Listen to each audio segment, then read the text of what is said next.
Mbah Bobot kelingan nalika isih sekolah ana SD. Mbah Bobot rumiyin sampun diwuruki utawi dipun ulang kalih Pak Guru nika tembangipun Pangkur.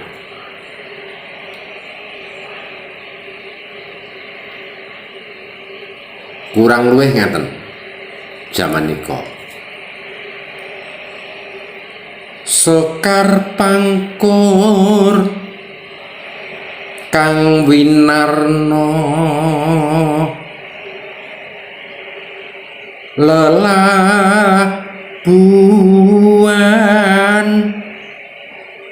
kang kanggo wong ngaurip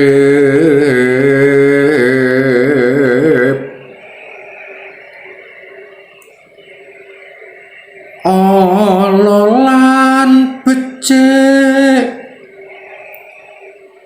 puniku prayoga kawruh ana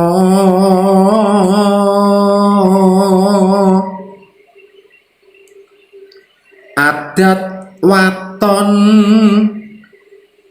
punika kudu kadulu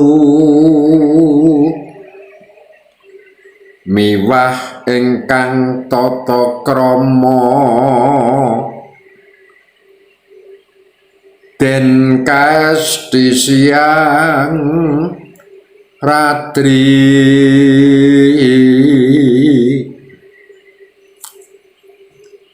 Jadi rikala Mbah Bobot cilik niku Pak Guru niku sampun muruki lumantar tembang sing jeneng Budi Pekerti. Sekar Pangkur kang winarna, sekar niku tembang. Pangkur menika judulipun tembang, kang winarna niku ingkang kasebut. Dadi iki ana tembang kang kasebut lelabuhan kang kanggo wong urip. Dadi pituture niku.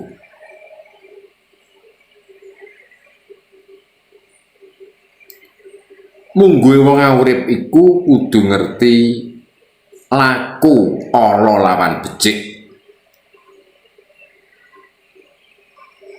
Nyelanipun ing ngriku tembungipun lelabuhan kang kanggo wong urip.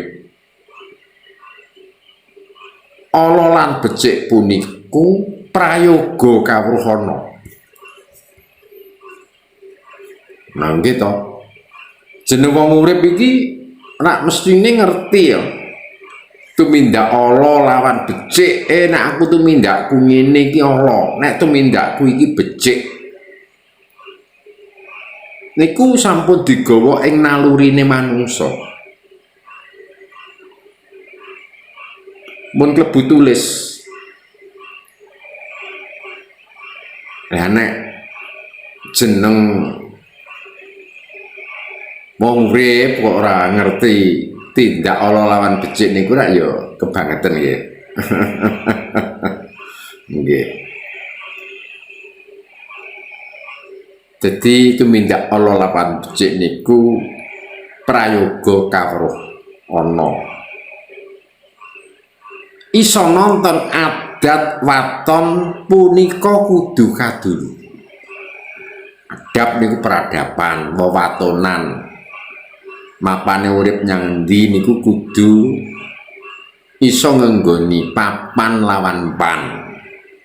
Budayane piye, peradabane niku piye, wewatonane iku kudu piye. Nah niku sing jeneng tiyang sampun manggon nyang nggone tata krama. Adat waton punika kudu kadulu miwah ingkang tata krama. Nah, niku menyebutake. Dadi wong watone ngerti marang tata krama iku ya ngerti wewatonan, ngerti peradaban. Dadi uripe niku mboten sapa ira, sapa ingsun. Neng iso nglungguhi nyang andhap asor. Ngoten nggih. Miwah ingkang tata krama den kahesti Hyang Ratri. Kahesti niku digawa, diesti, diugemi, digembol, dibundeli.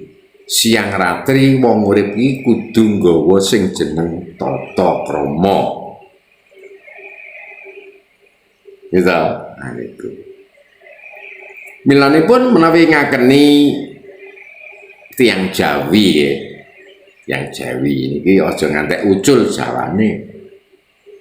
Nadyan to kala mangsane niku wonten tiyang ingkang aku iki ya wong Jawa ning aku ora seneng ulangan Jawa. Nah monggo. Ora kata monggo. Jenenge Jawa niku mun ngejo antah. Sekabeng ilmu utawa kawruh iki wis melok. Ala lawan becik niku pun saged ditonton. Nek dadi wong Jawa kok moh len njawani lah monggo. Nah ngoten. Milanipun cetha bilih tembang panggur nika ngemot pitutur ingkang sakalangkung sae.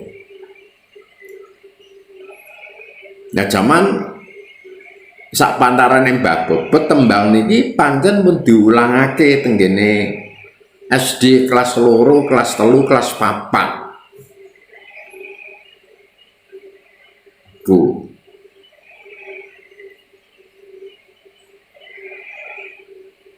Menawi dienggo bawa cengkok caping gunung nggih kepenak.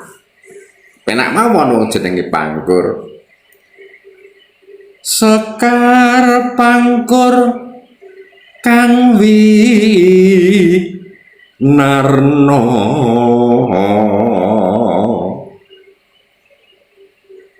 lelabuhan kang kanggo wong urip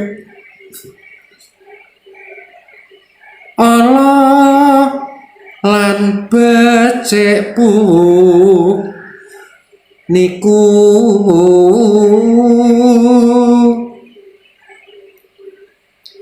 prayoga kawruh ana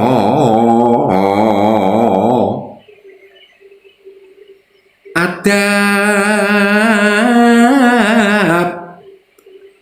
waton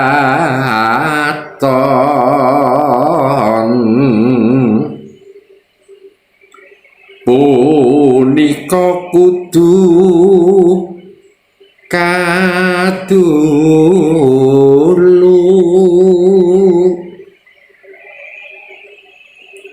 miwah ingkang tata krama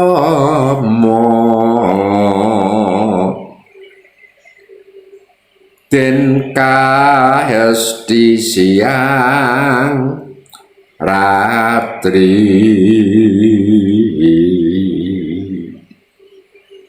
Nek dipun cengkokaken bawa caping gunung. Dipane caping gunung kepenak. Dek zaman berjuang jur kelingan anak lanang biyen tak openi kek saiki ana ngendi jare yen wis menang keturutan sing digadang biyen nate janji kek saiki apa lali.